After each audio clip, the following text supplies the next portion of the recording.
네, 안녕하십니까. 호기심만 많은 남자들의 두서없는 이야기 우물박 개구리입니다.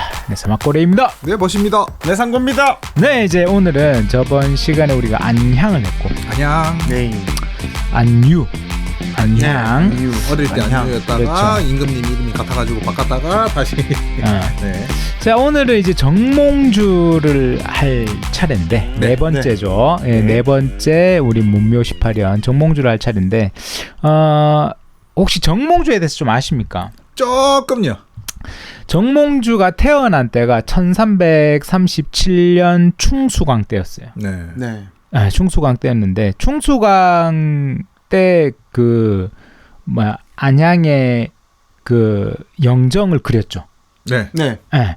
그 영정을 그리고 나서 약 한 20년 후에 태어난 사람이 바로 정몽주입니다. 같은 충수광 때 일인데 네. 오늘은 조금 주제를 달리 한번 해보면 어떨까라는 생각을 한번 해봤어요. 기존하고 다르게요? 주제를 달리한다는 게. 주제를 달리한대. 주제를? 그러니까 이제 정몽주가 태어났을 때가 1337년이라고 했잖아요. 네.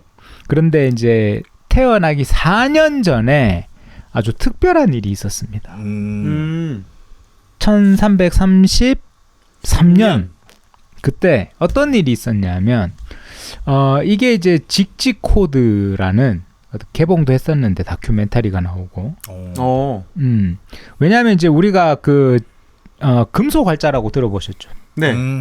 구텐베르크가 이제 금속활자로 책을 찍어내기도 훨씬 200년 전에 고려에서 옛날에는 그래서 구텐베르크가 제일 먼저 찍어낸 줄 알았지. 활자 기술. 활자기. 그런데 우리나라에서 어마무시한 게 발견된 거야. 그게 이제 직지심체 요결이라는 불경이 금속 활자로 인쇄가 된 거지. 활자로. 얼마 전에요? 그게 약 한 그 정도 200년 전에. 그 정도 차이가 나죠. 어. 그러니까 이제 서양에서 그때 이제 구텐베르크 때문에 성경이 보급되고 이제 사람들이 이제 전부 성경을 읽게 됨으로 인해서 막 그 당시 이제 신부들이 이제 막 면제부 팔고 하던 뭐 그런 거에서 면제부. 이제 어둠에서 깨어나는 네. 그런 세상이 이제 도래했다라고 생각했었는데 이 고려라는 나라에서 직지심체 요결이 금속 활자로 찍힌 게 나왔네. 200년 전에. 200년 먼저. 그러니까 이제 그게 언제냐면 1377년 그러니까 정몽주가 태어나고 40년 후에 직지심체 요결이 금속 활자로 찍힌 거야. 대박 사건. 어마어마한 거지. 그래서 200년. 기술을 200년 앞서간 거죠. 그러니까 금속 활자라는 게 어마하다. 그 고려라는 나라 도대체 뭐냐. 그래서 우리나라의 그 큰 자부심이었단 말이지. 네네. 그렇게 알고 있었는데 네.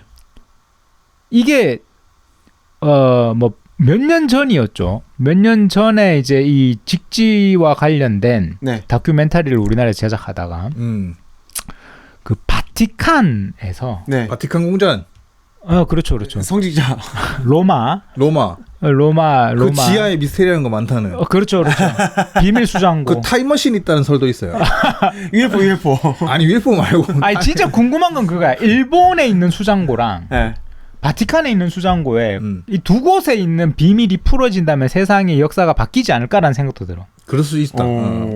만약에 일본 수장고에서 나오는 거로 인해서 우리나라가 고대사가 바뀔 가능성이 있다. 뭐 많이 숨고 있죠 지금. 그런 것도 있고 뭐 바티칸 같은 경우에도 뭐 어마무시한 비밀들이 밝혀질 가능성이 있다. 타임머신 대박. 타임머신까지는 아니라도 진짜 그 설이 있어요. 그거 맞아요. 개발하라고 해서 이렇게 만들었는데 뭐 했어요. 종교적인 어떤 굉장한 뭐 후폭풍이 일어날 가능성이 있지 않는가. 근데 이제 그때 이제 발견된 것 중에 하나가 바티칸의 교황 당시에 요한 22세. 네. 요한 22세가 쓴 서신이 발견된 거예요. 누구한테 썼습니까? 고려 충수광한테. 고려의 왕한테? 고려 왕한테 바티칸에서? 바티칸에 한자로 썼어요? 아니요. 뭘로 썼어요? 이제 그 당시가 이제 그 원나라였잖아요, 중국이. 네네네.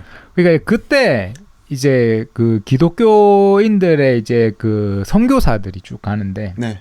근데 몽고에서는 그 당시에 뭐 다양한 조로아스터교부터 시작해서 다양한 종교들이 다 들어와 있었고 몽고에서 이제 기독교 같은 경우에도 이제 들어와서 전도사들이 선교사들이 활동을 하고 있었고 아, 그럼 이제 고려 때도 이미 그 기독교 선교사들이 들어와 있었다. 그 이제 충수광에게 보낸 편지 같은 경우에 이제 그 다큐멘터리에 의하면 이제 뭐 해석이 됐는데 네. 그 제가 편지를 가지고 왔는 것 같은데 사진을 그 편지의 내용이 바로 이거죠. 요 사진인데 뭐 요건 참고 자료로 좀 띄워주세요. 유튜브 영상에는. 알겠습니다. 요게 편지예요. 편지. 요 길게 쓰셨네. 빨간색 부분이 이제 그 친애하는 고려의 왕에게 라는 이제 그 해석이고 뭐 이제 왕께서 우리 기독교인들을 잘 대해 주신다는 얘기를 듣고 참 감사드립니다. 뭐 이런 내용으로 시작하는 그런 서신이다라는 해석이 있는데 물론 이제 이게 2016년에 이제 다큐멘터리 제작하면서 이게 우리나라로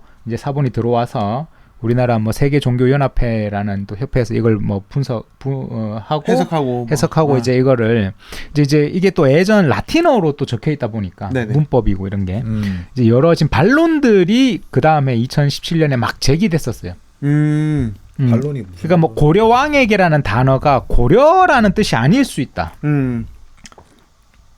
그럼 딴 나라로 갔을 수도 있단 말이에요. 그래서 우리가 이제 그 코룸이라고 적혀 있단 말이에요. 코룸, 레기 코룸 이렇게 적혀 있는데 이제 친애하는 뭐 고려의 왕에게 이제 이런 뜻인데 코룸이 고려. 근데 그 당시 원나라 때 이제 우리나라가 지금도 코리아라고 불리는 이유가 고려라는 말 때문에. 맞아요. 그때 이제 중국이나 이제 그 당시 외국에서는 우리를 이제 까우리라고 불렀단 말이야. 까우리.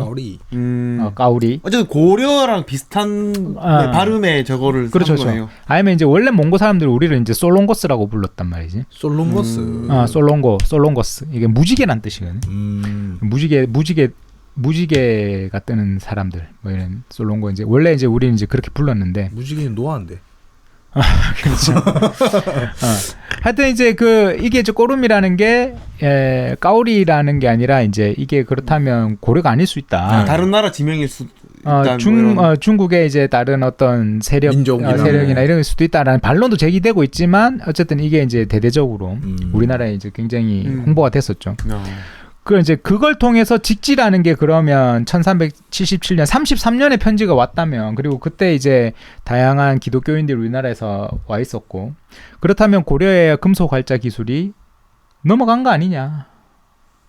구텐베르크가 어떻게 금속 활자를 만들어낼 수 있는 그 문화 저변에 이미 고려 때부터 넘어간 그 활자 기술이라는 게 그리고 이제 그 당시에 이제 우리가 이제 부마국이었고 이렇게 서로 있을 때 고려에서 원나라로 들어간 것 중에 아주 귀중한 거 하나가 바로 한지죠, 한지. 한지가 고려에서 원나라로 가는 거예요? 예. 그래서 이제 그 종이가 또 한지가 또 엄청 질이 좋단 말이죠. 그래서 이제 프랑스나 이런 데서 유럽에서 몽고에서 받은 서신은 우리나라 한지가 네. 보면 옛날에 유물들 중에 이제 프랑스나 이런 데 있는 유물들 중에 옛날 그 당시 이제 뭐 다 이렇게 그 국가의 그 교신할 때 쓰던 그 편지 이렇게 몽고에서 칸이 보낸 서신은 종이가 한지야. 그래서 이제 뭐 그런 것들도 이제 그러니까 우리가 역사를 바라보는 관점이 편협하면 안 된다는 게 제가 편협이라기보다 뭐라 해야 될까? 우리가 공부를 하다 보면 그런 일이 생겨요. 그러니까 한정적으로 보죠. 시선을. 그러니까 마냥 우리 고려라는 나라가 그때 원나라에 가서 성리학을 받아와서 이제부터 성리학이 시작! 이라는 개념을 받을 수 있잖아요. 뭐 예를 들어서 뭐 신라 시대나 뭐 고구려 백제 삼국 시대 때 불교란 게 들어왔어. 원효 대사가 이제 우리도 불교 뭐 이렇게. 그러니까 예를 들어서 여러분 지금 뭐 그런 거 있잖아요. 뭐 석기 시대 지나서 청동기가 들어왔다. 그 다음에 철기가 되고 뭐 이런 얘기 하잖아요. 그래 뭐 그게 뭐 하루 아침에 갑자기 철기 빡 이렇게 안 됐을 거 아니야. 그렇지. 뭐 자 이제부터 청동기 이렇게 하면 석기는 안 쓰나? 그러니까 석기 다 없애고 청동으로 가자. 청동기 이제는 석기는 없음 이런 게 아니잖아. 철기 이러면 청동기가 없어지지 않잖아요. 그렇죠. 그럼 지금 시대는 무슨 시대예요? 지금? 대환란의 시대. 지금은 플라스틱기잖아요. 그렇죠. 재료가. 그래서 이제 그런데 우리가 지금 플라스틱기에 살고 있지만 철기나 청동기가 없나?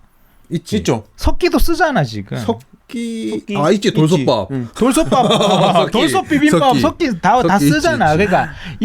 그러니까 이게 역사는 시간 순으로 보는 순간부터 우리가 거기에 갇힐 수가 있다고. 그러니까 이 세상은 시간과 공간인데 역사라는 거는 시간과 공간의 기록이 역사잖아요. 그렇죠.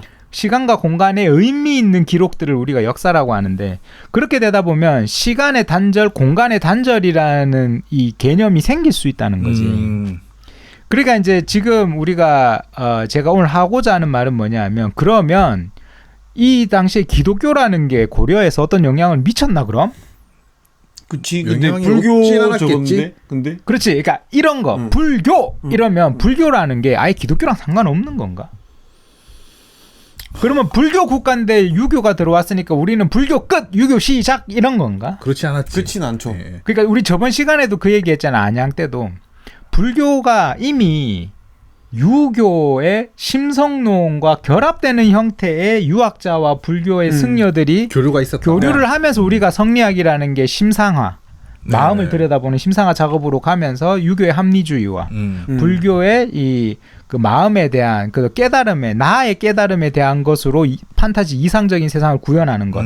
그것이 일종의 성리학적 세상과 맞아떨어지는 현상이 나타나죠. 그렇죠. 네. 그러니까 이제 여기서 여기까지는 불교, 여기서 여기까지는 유교 이런 세상인가 과연. 그러니까 역사라는 게 시간과 공간의 단절성으로 보게 되면 역사를 우리는 볼 수 있는 편협성을 가지게 되지 않을까. 무슨 말인지 알겠어요. 그런 느낌이라는 게.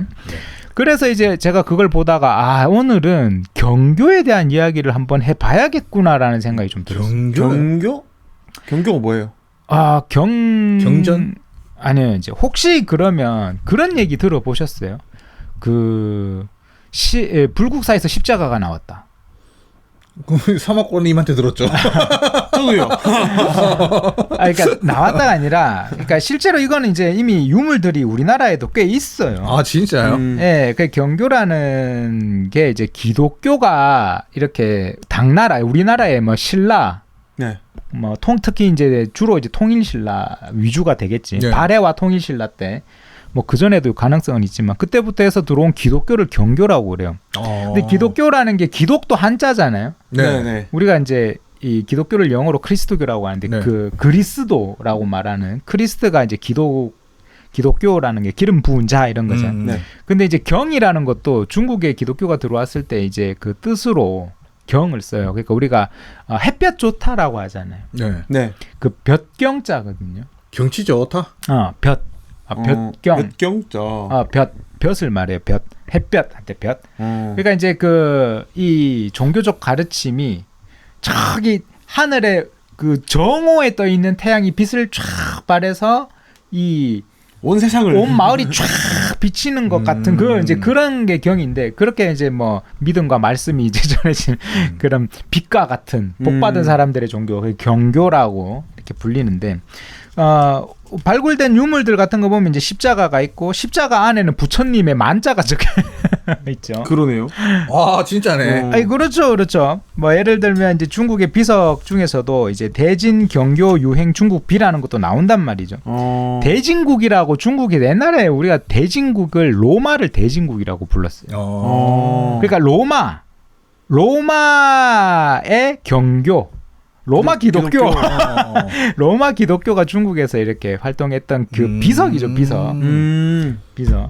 이제 그런 비석도 이미 이제 발굴됐고, 이 중국에 있는 이 비석이 1917년에 우리나라 금강산에서도 발견이 돼요. 금강산에 있는 절에서. 네, 요 이제 모조품으로 갖고 있어. 이미 우리도 그걸 갖고 절에서 갖고 있었다는 거지. 야, 이게 신기하네. 신기한데 뭐 그런 거죠. 그러니까 이제 이런 십자가들 같은 것들. 뭐 도낭석굴에도 보면 이제 이렇게 부처님한테 십자가가 그려져 있는 것들이 나오고 하죠. 그래서 이걸 애수상이라고도 하는데. 그리고 이제 그 중국의 경교 승려들의 이제 지금으로 치면 뭐라고 해야 되나 뭐 수도승? 신부님.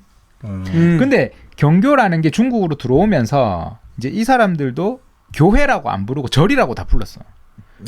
그리고 이제 뭐 태초에 하나님께서 창세기 빛이 있으라 이걸 목닥치면서 했다고. 아 진짜요? 네, 그래서 그거 뭐 파사사 이렇게 파사가 어디냐 페르시아를 얘기하거든. 그래서 파사사 뭐 대진사 이렇게 절사자라 하고 그 기독교인들을 스님 이렇게 불렀단 말이에요. 스님 종교라고 생각하니까. 그리고 자기들도 여기서 전파하려면 그 당시에 불교 국가, 뭐 도교와 불교가 있으니까 그 식으로 전파를 하는 거야. 그 대자 대비하신 뭐 이렇게 말하는 거지.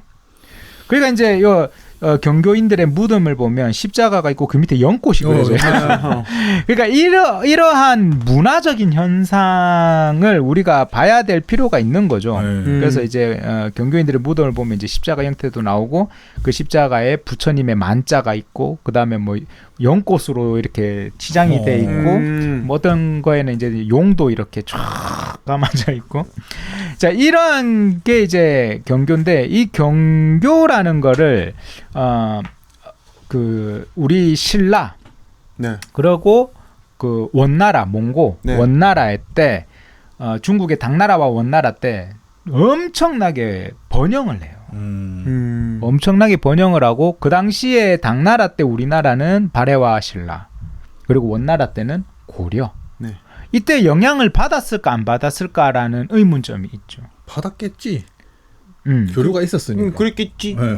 그렇죠. 그러면 그런 사상적인 면에서도 우리가 완전히 뭐 인도 불교, 중국식 불교 그걸 통해서 우리 한국의 독자적인 한국식 불교의 탄생 그리고 우리의 사상 이렇게 얘기할 수 있느냐. 그러니까 예를 들어 지금 두 분은 어떤 사상 속에 살고 있습니까? 사상이요? 네. 내 가치관을 이루고 있는 사상은 뭔가? 자유민주주의. 확실히 자유민주주의인가? 모르겠어요. 그죠, 모르겠죠. 왜 사상이 혼란의 시기에 접어들었네. 네. 근데 이런 부분들이라고 봐요. 그러니까 모르겠다는 이유는 우리가 그런 거 있죠. 뭐 너무 큰 걸 보면 몰라. 그죠. 너무 큰. 그러니까 그런 얘기가 또 황하의 그 물은 흐르지 않는 것처럼 보인다.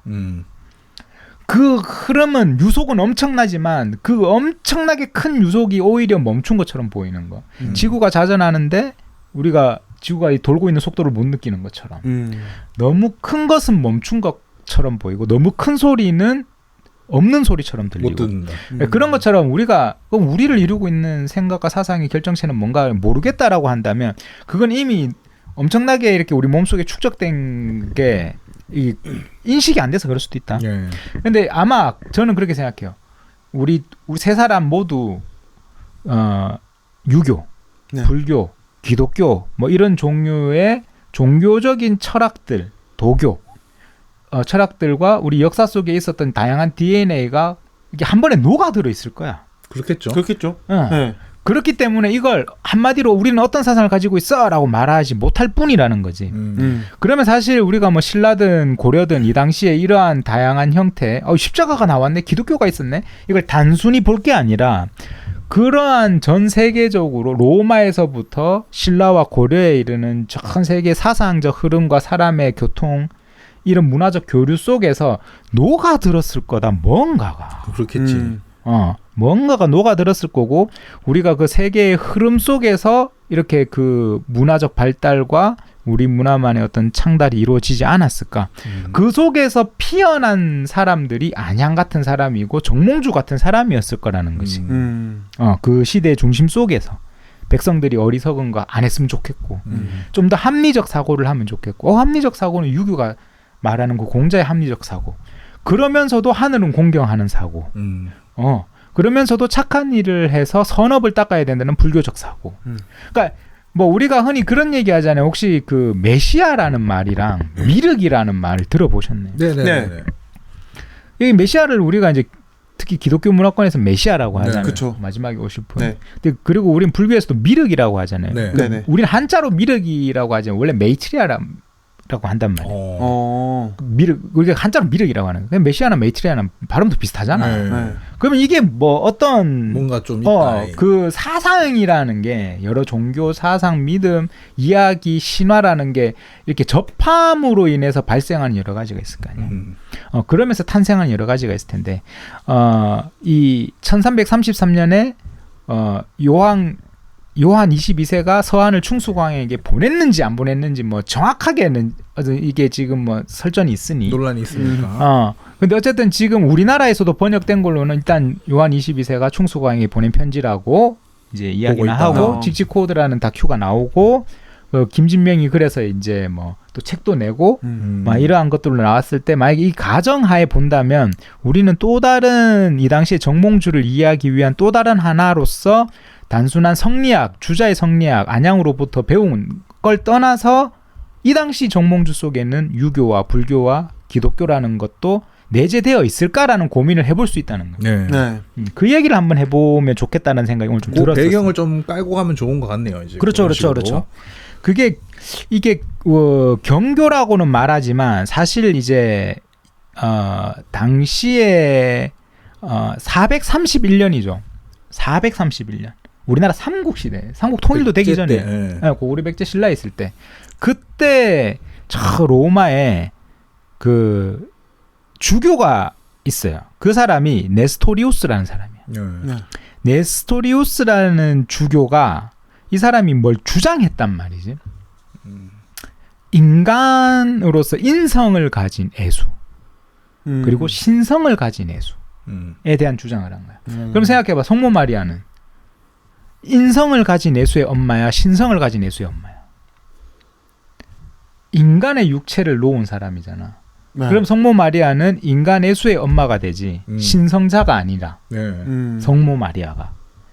그죠? 네. 네. 근데 지금 성모 마리아가 그러면 신격화되어야 되나? 그렇게 되면? 그거는 모르겠습니다. 그래서 네스토리우스가 했던 말이지. 애매하네. 그 전까지는 성모 마리아도 예수님은 삼위일체 하나님의 또 다른 하나의 인간으로서 나타나신 건데, 그렇죠. 그럼 성모 마리아도 신의 어머니가 되는 거야. 네스토리우스는 아니다. 그 인성의 어머니, 인간적. 인간의 수의 음. 어머니. 음. 그러면서 이제 이런 주장이 이제 대주교가 하게 되니까 그 당시에 한번 난리가 난 거지. 그리고 이 사람이 또 말빨도 좋고 인물이 잘생겼나 봐. 시기 질투도 또 많았던 것 같은데. 그렇게 해서 공의회가 이제 벌어지고 이단으로 축출이 돼. 네스토리우스가. 그러니까 네스토리우스와 그 일파들이 동쪽으로 시리아, 이란 네. 이쪽으로 간다. 이란이 그때 페르시아잖아. 네. 그렇게 되면서 페르시아 사산조 왕조 때 이제 교세를 확장하는 거지. 그러면서 중국으로 넘어온 게 바로 200년 후, 그러니까 431년에 추출되니까 네스토리우스가 추출되면서 이제 한 600년쯤? 200년 후인 635년쯤에 그때 이제 당태종 때란 말이야. 당태종 하면 유명한 사람 누굽니까? 당태종 하면은 뚜까패죠. 당태종을 누가 뚝갑했습니까? 안시성주 양만춘. 이름이 참. 우리 고구려하고 전쟁하던 그때 그 안시성 와가지고 이렇게 화살 맞고 가신 분. 눈 맞았죠. 그 양만 이제 그 당태종 때 온단 말이지. 그러니까 이제 이미 네스토리우스는 200년 전 사람이니까 그때 당시 기독교 이제 대주교 네스토리우스 밑에 있었던 그 기독교인 중에 아브라함이라는 사람이 넘어온다고. 아브라함. 근데 이제 중국 사람들은 아브라함이라 발음할 수 있어 없어? 없어요. 없지. 그래서 이제 또 한자로 아라본이라고. 아라본이라는 한자로 해가지고 이제 아라본 일행이 이제 당나라 수도 장안으로 들어오는 거지. 장안의 화제가 됐구만. 맞아요. 그 장안의 화제할 때 장안이 바로 당나라의 수도 장안을 얘기하죠. 그렇게 해서 선교를 시작하는데 당태종이 이 선교단을 되게 잘해줘. 그래서 막 땅도 내려줘. 그러니까 처음에 페르시아에서 온 사람이라고 생각해서 파사사라는 절을 지어주는데 그때 교회는 다 절이라고 했다 했잖아. 파사사. 그러다가 나중에 너희들이 믿는 종교는 어느 나라 거야? 저희 대진국의 로마. 로마의 종교다. 그러니까 그럼 대진사 이렇게 대진국의 절이다 이렇게 해가지고 이제 이렇게 해서 그때 당시 당나라 때 엄청난 교세를 넓히죠. 그러면서 이 번역을 쫙 이제 그러니까 이제 설파를 종교를 설파하고 하려고 하다 보니까 막 이게 이거 어마어마한 거야. 불교와 도교라는 게. 그래서 이제 자기들이 성부와 성자와 성신이 일치한다는 삼위일체 이런 것도 보니까 불교 부처님이 법신불, 보신불, 응신불, 불교 삼위일체도 똑같단 말이에요. 그래서 그걸로 설명하고 목탁을 치면서 설법을 하고 말이에요. 그러면서 여러 불교적 용어를 쓴다고 예수님을 세존이시여 이렇게 말하고. 그 우리 불교에서 부처님을 세존이라고 하잖아요. 맞아, 맞아. 그러니까 예수한테 예수라는 이름을 이제 세존 이렇게 말하면 그리고 이제 뭐 예수님의 사랑하라 뭐 이런 거는 이제 대자 대비를 베풀어. 이거 완전 불교랑 똑같다. 우리 종교 대통합 이렇게 하면 할 수 있다. 이걸 이제 경교가 보여준 거지. 그러면서 자기들의 종교를 이게 빛이 있으라. 말씀의 빛으로 다 두루두루 비친다. 그래서 경교 이렇게 해서 경교가 됐단 말이에요. 그러니까 이제 이때 당태종 때니까 우리나라하고도 뭐 예를 들어서 연개솜 고구려, 네. 그 다음에 신라로 치면 태종 무열한 김유신 이런 사람들하고 다 이게 연계 있는 사람들이잖아요. 그러니까 이제 이때 당나라에서 쫙 퍼지던 경교가 신라에도 들어왔을까 안 들어왔을까? 들어왔다고 봐야지. 네. 이제 그렇게 우리가 유추를 해볼 수가 있다는 거지.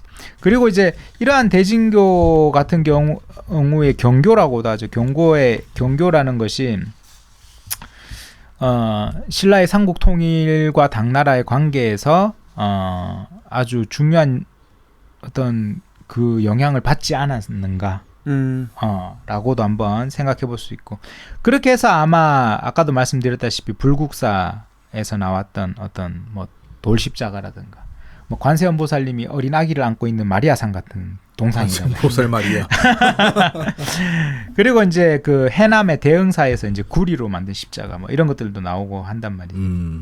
그리고 이제 우리가 이 경교라는 거를 인정하거나 이해하지 않는다면 사실 이제 기독교라는 게 우리는 임진왜란 때로 봐야 되거든. 그 유명한 그 당시 1595년 우리가 이제 그 마테오 리치라고 불리는 유명한 선교사 천주시리라는 책을 중국에서 썼죠. 그 우리가 천주교라고 불리죠. 그래서 왜냐하면 이제 당시 이제 기독교라는 게 지금은 개신교가 만들어지면서 이제 천주교와 개신교라고 불리죠. 네. 뭐 그때는 그게 안 나눠졌을 때니까. 야, 하나님은 뭐라고 하지? 야, 중국 애들 이렇게 하는 거 보니까 상제님, 뭐 하늘님 이렇게 하니까 천주라고 쓰자. 하늘의 주인. 해서 이제 천주실이라는 책도 그때 나온단 말이지. 그러니까 마테오 리치가 처음에 명나라에 이렇게 딱 그때 우린 조선일 때 와가지고 기독교의 흔적이 있나 없나를 찾아보니까 당나라 때 경교가 성행했다는 문구가 발견되는 거예요. 그 어떤 책에. 근데 그 책을 보니 그게 한국 책이었던 거야. 그래서 마테오 리치가 이렇게 얘기하죠. 이 한국 책이 언제 어디서 쓰여졌고 어디서 이런 경교와 관련된 지식을 수집했는지는 알 수가 없다. 그런데 이건 한국 책이고 경교에 대한 내용들이 다 적혀 있더라. 라고 마테오 리치가 적혀 있는 것도 나온다는 거지. 그러니까 이게 신라에서 우리가 볼 수 있었던 뭐 신라뿐만 아니라 발해에서도 우리가 볼 수 있는 바로 그 흔적이 된다. 그리고 이 불교적 영향을 어떻게 받았는가라고 한다면 아까 말씀드린 뭐 이 경전들을 어쨌든 이게 한자로 적었을 거 아니야. 그 기독교 경전을 적었으니까 뭐 예를 들면 한자로 여호와 메시아, 모세 이런 건 또 한자로 적혀 있고 그 대신에 뭐 이런 삼위일체 같은 거는 불교의 그 뭐 응신불, 보신불 뭐 이렇게 법신불 이렇게 또 표현하고 그다음에 뭐 아까 뭐 중생 뭐 이런 말 중생 법당 뭐 공덕 뭐 이런 그 불교식 용어들을 활용해서 기독교를 설파했다. 그래서 아까도 얘기했다시피 이제 교회를 절이라고 부르고 그 선교사들을 승려라고 했다. 그러니까 이제 그 흔적을 우리는 불교식으로밖에 찾아볼 수는 없는 거긴 하지만 아마 어떤 그 사상적인 면에서 불교와 융합되면서 또 다른 무언가의 어떤 새로운 또 정신세계가 이루어지지 않았던가. 근데 이럴 수밖에 없었던 것 같아요. 왜냐면은 지금도 중국의 한자 같은 경우는 새로운 영어가 나오면 새 한자를 만들잖아요. 그렇죠, 만들죠. 비슷한 발음이 날 수 있는 것들을 만드는데, 그러니까 그 이제 경전을 그러니까 자기 나라 말로 해석을 하기에는 이거밖에 없었던 거죠. 그러니까 불교적 용어들. 그렇지. 한자로 해석이 되는 거니까. 그렇지. 그래서 이제 아까 보여드린 그 비석이 있었잖아요. 그 대진 경교 유행 중국비라는 네네네. 이게 이제 1917년에 우리나라 금강산에 있는 절에서도 이게 이제 나왔다는 이 비석에 이제 요게 당나라 때 635년에서 150년 동안 경교가 선교했던 내용들이 적혀요. 그리고 이제 요게 발견된 거는 1625년에 우리나라 조선시대 때 요게 이제 중국에서 발견되는데, 왜냐하면 종교라는 게 계속 갈 수 없잖아요. 그러니까 당나라에서도 나중에 또 탄압받고 이래서 묻히고 이 비석도 땅에 묻히고 하다가 다시 발견된 비석이죠. 그래서 보면 이제 65명의 경교의 승려들의 이름, 뭐 승려? 뭐 선교사? 경교 종교인들의 종교인들. 그게 이제 시리안 문자로 적혀 있죠. 시리안 문자로 적혀 있고, 뭐 십자가가 새겨져 있고, 그리고 옆으로 이제 뭐 연꽃 이런 거 같이 이렇게 이제 적혀 있고, 이제 781년에 이 경교의 승려였던 사즈드보 제드라는 사람이 건립을 했다고 그래요. 이렇게 건립된 이제 비석을 통해서도 우리가 한번 유추해 볼 수 있다. 그리고 이러한 경교가 다시 부활하는데 그때가 바로 중국의 원나라 때. 왜냐하면 이제 당나라 시기에 이제 이 핍박받고 또 막 사라질 때, 그러면 당시 경교인들이 피신하거나 여러 가지 수단을 써야 되잖아요. 피신하는 사람들과 아예 불교로 개종을 하는 사람, 도교로 간 사람들, 막 이렇게 막 흩어지거든요. 그러다 보니까 뭐 예를 들면 그렇게 불교로 간 사람들은 불교 이론을 또 새로운 식으로, 기독교와 불교가 또 섞인 식으로 해석할 거고, 그다음 피신한 사람들은 초원으로 가버린다고. 위로 올라가고 더 동쪽으로, 위쪽으로 이렇게. 그래서 우리가 그 고구려의 고려 때 그 얘기했잖아요. 저번에 충렬왕 때, 충렬왕이 충렬왕이 아니라 원종이 태자일 때 우리가 그 항복 선언을 하러, 그죠? 무신 정권 시기에 항복하자, 그만 싸우자고 하자라고 갔다가 그 당시에 원세조를 만나게 되잖아요. 그 얘기 칸. 예. 그래서 막 그때 경합하고 있었는데 몽케칸의 이제 형제죠. 몽케칸이 이제 죽고, 이건 신의 뜻이다. 그렇죠. 이건 신의 뜻이다라고 하면서 그 몽케칸과 그 쿠빌라이 칸 두 사람의 어머니가 경교도예요. 그러니까 그때 당시 초원으로 갔던 경교가 나중에 바로 이제 그 초원의 정복자가 세상을 정복할 때 다시 부활하는 것이. 그게 원나라 때 바로 다시 부활하는 경교가 됩니다. 그럼 그 원나라는 또 우리 고려와의 또 어떤 일대가 발생하는 거죠. 그래서 이제 이때 원나라 때는 또 이 몽고니까 또 이름이 좀 달라져. 경교라는 한자가 아니라 야리가온교라고 불러. 야리가온. 몽고 말이래. 몽고 문자로 야리가온이라고 부른다는데, 그 뭐지, 최초로 이제 뭐 아까 얘기했잖아요. 아라본이라고, 그 아브라함이 처음으로 넘어왔어요. 당나라 때. 당나라 때 아라본이 처음 넘어와 전파했으니까 이거 아라본을 몽고식으로 야리가온이라고 한다라고 해서 뭐 그렇다는 뜻도 있고, 그 다음에 이제 그리스 말로 복음이라는 뜻이 뭐 야리가온이란 말도 있고, 근데 몽고 말에 야리라는 게 하나님, 하늘신이란 뜻이래. 그리고 가온이 아들이란 뜻을 가지고 있어서 뭐 하늘의 아들 예수님. 그래서 몽고 말로 야리가온이다, 아니면 복받은 사람이다, 뭐 이런 여러 가지 설이 있어요. 뭐 그 중에 뭔지는 잘 알 수는 없으나, 그쵸. 어쨌든 몽고에서는 야리가온이라고 에르케운 뭐 이렇게도 불러요. 에르케운, 야리가온. 이 종교가 바로 기독교고, 원나라 때 이제 기독교에 대한 부분이 굉장히 이제 흥행을 하게 되는 거죠. 그러면 이러한 그 기독교가 흥행을 하게 되고 다시 한번 부활을 하면서 원나라에서는 큰 그 성장을 할 때, 그럼 뭐 고려와는 관계가 없었을까, 사상이. 그렇다면 이때 당시 충수광 시절에 요한 22세가 편지를 보낸 것도 뭐 꼭 신기한 일은 아닐 수 있다.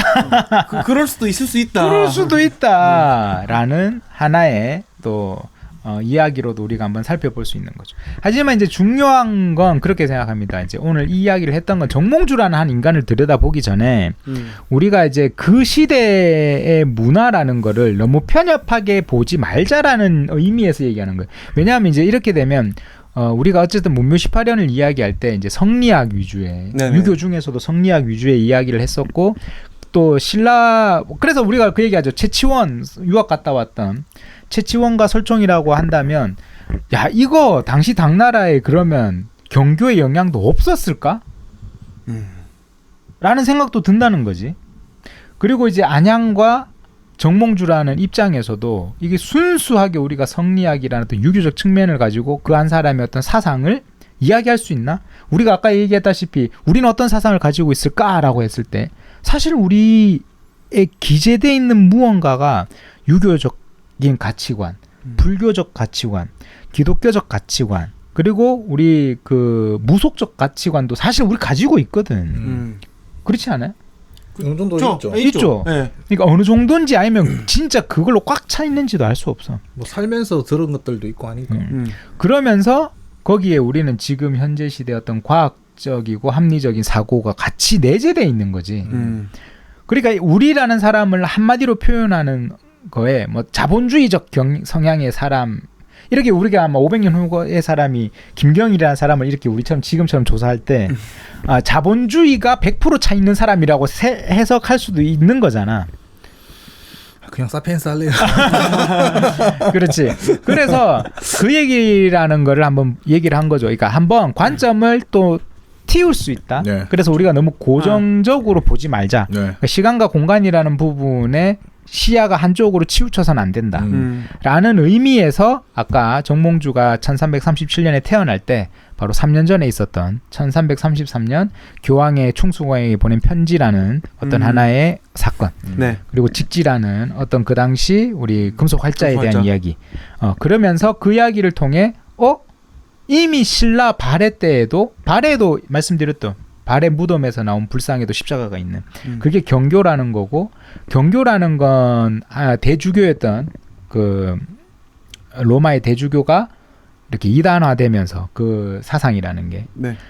이렇게 페르시아 쪽으로 이란 쪽으로 건너오는 그 일지파가 200년 후에 중국까지 들어와서 당시에 우리 신라와 당나라 시대 때 유행했던 하나의 경교라는 사상도 분명히 어떤 역할을 했을 것이다. 사상적 측면에서. 그러면서 그 당시에 불교와 지배적인 도교라는 사상에 잘 융합했던 것 같고 그것이 우리나라에서 또 하나의 어떤 역할도 했던 것 같다. 가능성이 있다. 이런 얘기를 하는 거죠. 그래서 문화라는 거를 우리가 어떤 종교 사상이라고 여러 가지 측면에서 봤을 때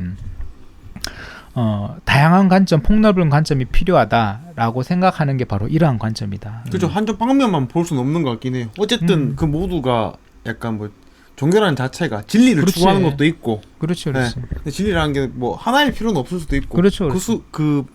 항상 요런 걸 할 때 나라가 혼란한 시기 때 하나의 그런 이제 이게 좀 뜨잖아요. 그렇죠, 하나의 그렇죠, 이걸로 그렇죠. 통합을 해서 우리가 통치를 하자라고 되기 때문에 그때 그 순간에 혼란의 시기에 맞는 진리를 좀 추구하게 되는 게 되는 것도 있는 것 같아요. 그런 네. 것도 있어. 맞아. 그러니까 하나로 못 보고 이제 여러 개 합쳐질 수 있는 그럼 거죠. 맞아요.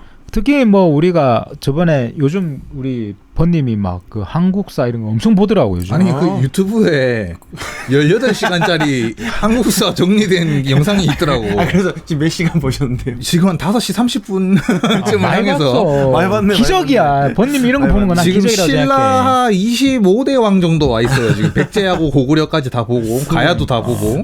네. 그 백제 불교를 가지고 온 사람 있잖아요. 마라난타라든가. 누군지는 모르겠고 백제는 300년대쯤에 왔다. 뭐 예를 들어 뭐 무코자가 가지고 왔다라고 할 때 그러면 그죠? 고구려의 무코자라는 사람. 네. 호는 오랑캐 옷자냐고. 묵은 거물 묵자인데.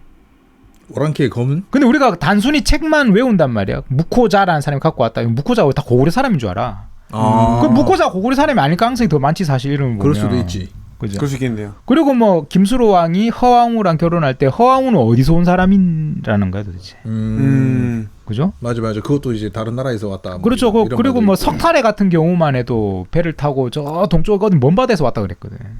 석탈에 신라. 그러니까 이렇게 봤을 때 우리가 하나의 어떤 문화의 보편성이라는 거를 크게 두고 봐야지. 우리 이미 한민족 아니야. 가능성 열고 보면 좋은 것 같긴 해요. 우리 안에 그렇죠. DNA 이거 안에 막 서양 막 유럽 다 섞여 있다고. 아니 정몽주 오늘 하는 것도 이렇게 설명하는 사람들마다 조금 다르더라고요. 정몽주 입장. 아니, 그럼 다 다르지. 네. 그래서 좀 많은 가능성 열고 보는 게 그렇죠, 그렇죠. 역사 문화 뭐 이런 것들이 그러니까 우리가 뭐 문묘 18년 이런 얘기를 하지만 사실 이 현인들에 대해서도 우리와 같은 사람의 입장에서 보면 당연히 빛과 어둠은 존재하기 마련이고. 그렇죠. 그렇죠. 예, 이게 너무 성역화 작업을 하다 보면 거기서 우리가 오히려 더 역사는 거울이고 배워야 되는데 자칫 잘못하면 배울 게 없어져 버릴 수도 있다. 그냥 신화가 돼버린다. 신화가 돼버린다. 가 되기 때문에 그러한 면에서 우리가 이제 이러한 문묘 18년을 하기 전에 특히 고려에서 정몽주를 하기 전에 먼저 이런 관점을 한번 또 신선하게 한번 탁 열고 딱 열어주고 그 이야기를 먼저 한번 하고 자칫 잘못하면 너무 성리학이다 뭐다 뭐 이게 편협하게 바라볼까봐 사상이라는 걸 그래서 요걸 먼저 한번 이야기를 한번 해봤습니다. 이야. 야 들어가기 전에 이만 얘기하고 있다고. 지금 이제 들어가야 되는데 40분째 흘러가고 있습니다. 자 이렇게 해서 다음 시간에 이제 정몽주 다음 시간에 다음 시간에 정몽주를 다음 하고 시간에. 아까 말씀드렸죠. 정몽주 하기 전에 오늘은 경경. 예. 오늘 들어가는 줄 알았어요. 나도. 못 들어요. 지금 정몽주 들어가면 여러분 3시간짜리 됩니다. 안 되죠. 정몽주와 관련돼서는 할 얘기가 참 많아요. 뭐 안동이라든가 충무공이라든가 이런 얘기가 할 게 많다고. 그러니까 이제 어쨌든 어쩌다 보니 경교가 됐네요. 지금 경교 방송. 어쩌다가 아니라 저는 이제 이걸 준비해서 왔죠. 준비했구나. 준비해주 다 자료. 미리 얘기라도 좀 해주시지. 그러니까. 나는 맨 처음에 얘기가 수장고로 튀길래 이게 잘못 까고 있나 했는데 튀어도 될 뻔했네. 그러니까 이거 제목 잘 올려야겠다. 경교라고. 경교 뭐 기독교 뭐 네. 아니, 수장고 얘기도 사실 경격이랑 다를 바 없는 것 같긴 해요. 그렇지. 뭔가, 이게 수장고? 어렸을 때 그러니까 아까 바티칸 수장고랑 일본 수장고 얘기했잖아요. 예, 그렇죠. 그러니까 편협하게 생각하지 말고 거기 네. 있는 다른 진실이 열렸을 때 그렇지. 또 어떻게 타임머신. 바뀔지 모르는 거니까. 모르지. 이 역사나 문화나 뭐 진짜 타임머신 얘기도 마찬가지고. 대박 타임머신 있다니까. 아니 그렇죠. 뭐 예를 들면 그 일제 시대 때 일본 그 도서관 수장고에서 이렇게 일을 했던 박창화라는 분이 계셨다고. 그분이 이제 그 일본 도서관 안에서 우리나라 책들이 있길래 뺏겨온 것 중에 하나가 막 화랑세기 이런 거란 말이야. 근데 이제 그게 지금은 그게 붙었지. 위작 논란, 위작이냐 아니냐, 이건 소설이냐 아니냐. 뺏겨온 거니까. 뺏겨온 것도 있지만 뭐 그 당시에 어떻게 조선인이 일본 황실 수장고를 갈 수 있냐, 그건 말이 안 된다부터 시작해서 여러 가지 이제 위작 논란도 붙고 한데, 그게 사실 뭐 그게 위작이든 아니든 간에 어쨌든 우리한테는 또 신선한 또 새로운 발견이죠. 화랑색이나 이런 거 보면 우리나라 역사가 이 정도라고? 고구려 역사 이런 것도 박창화의 책 이제 돌아가셨지만 그분 책 같은 거 보면 와 이제 우리나라가 옛날에 이 정도였다고? 관점이 바뀌어 버린단 말이지. 그렇죠. 환단고기. 뭐 그런 거죠. 그러니까 이제 난 수장고를 한번 보면 좋겠다라는 거야. 그래서 사막고로님 한 번씩 말씀하시잖아요. 진짜 그 시로로 한번 가보고 싶다는 얘기도 하시잖아요. 가보고 싶어 진짜로. 이게 진짜인가? 그 진짜 옛날에 우리나라 사람들은 어떤 무술을 했었나. 무술. 아니, 진짜로 보고 싶지. 그 시대 살았던 이제 현인들도 실제로 가서 진짜 만나고 싶어. 이런 말을 했나 진짜. 궁금하잖아.